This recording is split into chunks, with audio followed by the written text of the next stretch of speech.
Torah portion, we come to Vayeshev, our Torah portion, which means and he dwelled, or literally and he sat.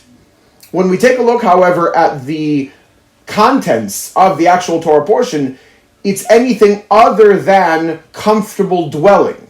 Jacob dwells in Israel, that's true, but at the very same time, he almost immediately goes into mourning because of what happens with his son Joseph. Joseph is sold down to Egypt, he thinks he's dead, etc.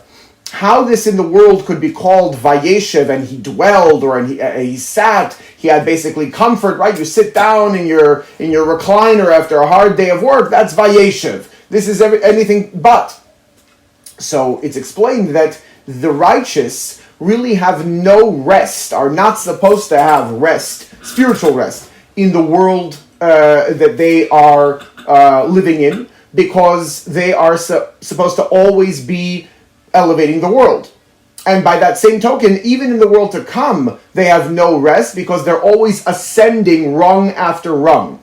And so the real rest, the real dwelling for a righteous person is constant elevation of that which is around him, whether in the context of this material world and even in the supernal realm. That means that specifically in the scenario where things are not necessarily going so smoothly, but that only means it's a descent for the purpose of an ascent, as we'll see a little bit later in the actual Aliyah summary, that is the dwelling, that kind of reclining, as it were, for a righteous person.